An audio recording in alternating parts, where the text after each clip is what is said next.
What's going on, everybody? This is Chris Classic doing a car vlog. I'm on the way home. I hope you guys are having a wonderful Thursday. God is good and nobody tells you today. Remember that God loves you, Christ loves you, and I love you. When we read the word, we understand we go through trials and tribulations, ups and downs, and things like that. And I pray we either learn from it or overcome it. We all have a testimony. So I love y'all. So work hard, and I'm proud of you guys that's working hard, that's living righteous, and trying to do everything right and serve. And make sure you subscribe to this channel, the Take It Home podcast, where I talk about wrestling topics. I interview wrestlers, and I also put up my matches from when I wrestle. Also subscribe to C3 Ultimate Wrestling YouTube page. That's me and my wife's professional wrestling company. We have our matches up from our previous shows, so check out our wrestlers, check out our show. It is a can't miss YouTube channel. I want to talk about Sasha Banks versus Bianca Belair at WrestleMania 37 and why that match was so important. One, these women deserved it. Sasha Banks, to me, even now, is still one of the best women's wrestlers ever. I think she made it her own lane to stand out from the other four horsewomen. You know what I'm saying? I think she found her footing, and it worked on Sasha Banks' part, being the boss and things like that. I think to carry herself and even having that nickname and that moniker is very difficult, because some people will be like, you don't look like a boss, you don't act like a boss. Like if a wrestler could say the greatest of all time, like John Cena did, and that's believable because of what he did. But Sasha, even before she was considered legit boss, calling herself the boss, that is a risk. But it worked. The jewelry, how she looked, how she carried herself, the boss, Sasha Banks. Like, it worked. The boss, it's boss time from Michael Cole. It worked. You know, I would say out of all four, most people would say Charlotte is the best out of all four. But even then, I'd say that Sasha is a close second. You get what I'm saying? Out of everybody out the group. And I enjoy everybody out the group for the most part. But you get what I'm saying? Sasha's social media presence was crazy. Like, you don't get me wrong, you've had people who dress like wrestlers all the time. But I felt like it was another level to see so many people dress like Sasha Banks, draw anime because she's an anime fan and things like that, and have outfits that look like her or resemble her. It was great. Like, she has a presence regardless of people having a dislike. And my thing is this: I don't have a problem if you dislike Sasha Banks. My thing is when you try to add extra stuff on there. That be my thing. But hey, whatever. Bianca Belair, another great example of somebody who everybody clicked with her when she was in NXT and in the Mae Young Classic.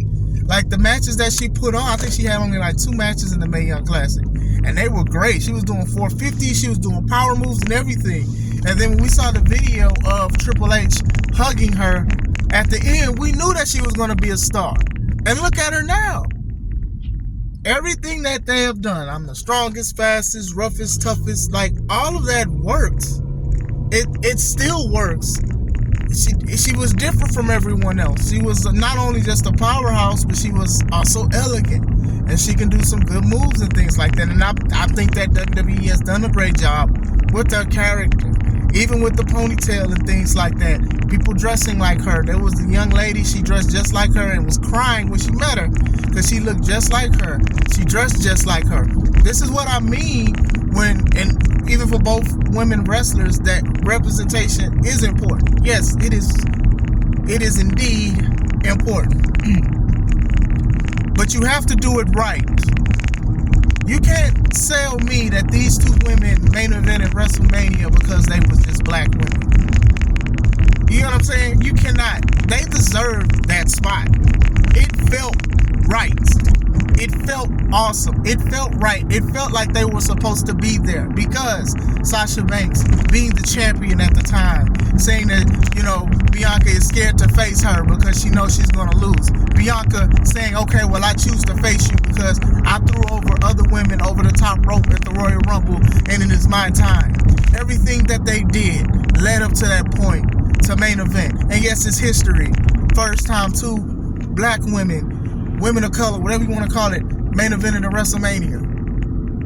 You've seen it in their face when the bell rung, how Bianca was about to cry and Sasha was smiling at her because they knew they was about to put on. This is what I mean with that. Don't support me just because I'm black. Like, you know, and this coming as a businessman. Like, okay, cool, black-owned business. We can say all of this stuff. But I want you guys to be like, hey, this is also a great product. Anybody should come see this wrestling show. Anybody should subscribe to Chris Classic YouTube channel and things like that. Yes, can it be a selling point? Yes, and things like that. Do many people have to fight? Of course.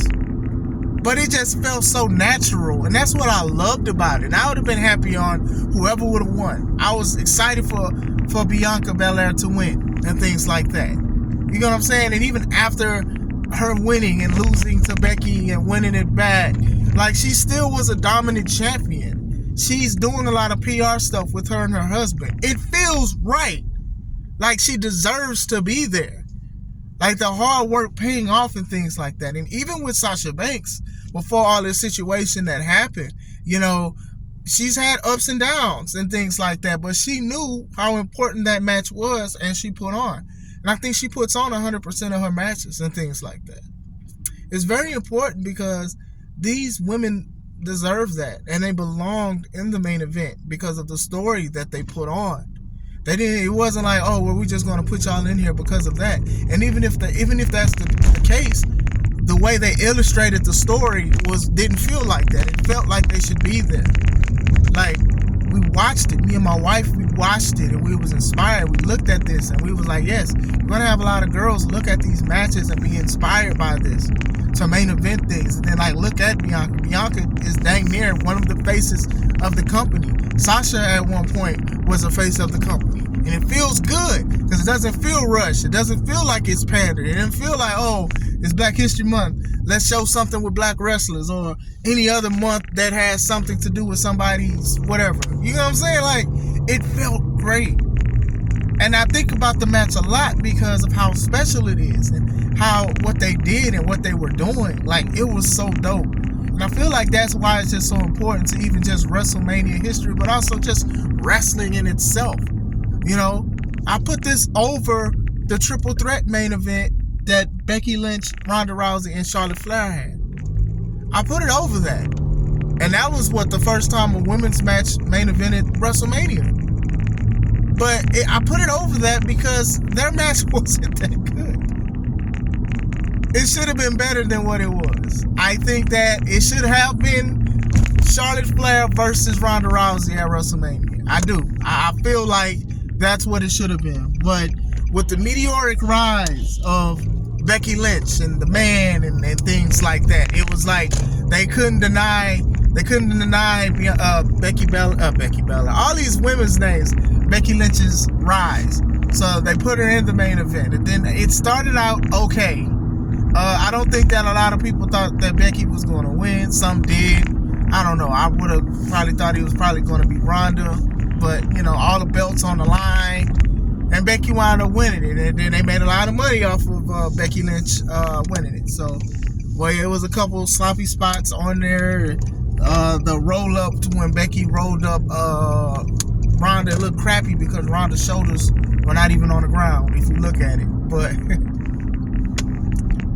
you know, and that's special, to each his own. That was special. That was a big moment. And I did feel like they kind of dropped the bag and the ball on that because a lot of people don't really talk about it and they don't bring it back. A lot more people bring back Bianca Belair versus Sasha Banks because basically the match was perfect for the most part. And shout out to the women that have main evented WWE shows and main event pay-per-views and stuff like that. Pretty dope. But when it comes to that Bianca and the Sasha thing, is it a little bias in me? Maybe. It might be. I'm not gonna lie to you guys, but that match was special. That even then, this is one of these matches that, like, if somebody's not a fan of wrestling, right? And they say, hey, what match should I look at to make me a wrestling fan? This is one of the ones. I've said before that, like, I love the Bloodline story, and I love that YouTube has put up like a compilation or video playlist of everything from the bloodline to things even with Cody Rhodes and stuff. I love that because even if you don't know what's going on, especially like what's heading into WrestleMania, you can put that on, and then a fan or a new person, I promise you, will probably be invested in a professional wrestling or even in that storyline, so they want to watch WrestleMania to see if Cody can overcome the odds. This is one of those ones too for women's wrestling and things like that. You guys know that I'm very critical on women's wrestling, especially because being an independent wrestler, seeing some people try to train their girlfriend in 5 minutes to do a 10-minute match is asinine. And even some people just booking women because they look good, but they cannot wrestle, and they expose the business and your perv attitude because you want to book these women who can't wrestle, but they look so good. You know what I'm saying? And I understand the hustle. Sorry, people don't know what they're doing when they drop it. And I understand the hustle, but at the same time, you know, we should have some kind of dignity. And it's not even just with women, too. It's a lot of men who physically look like bodybuilders and things like that, but they don't know what they're doing in the ring. And they shouldn't be wrestling. They should be training. But going into it, I just felt like it didn't feel like one of those things where, hey, Sasha Banks is black, Bianca Belair is black, let's just have 2 black women main event. No. The story, what they did, what they had, how WWE laid it out, it all worked. Bianca was the Royal Rumble winner, so she had a chance to choose who she'd face for their championship. Sasha's like, nah, I'm the champ. I'm the main one. I'm the one that you should challenge. It's me. I'm her. That's what Sasha was saying. And got Bianca to say to do it. Sasha wasn't running from her. Sasha was picking on her because she was the vet. She was picking on her because she was the vet. Like, hey, you dang near the rookie. You know, you your daddy daughter. Whatever that song say.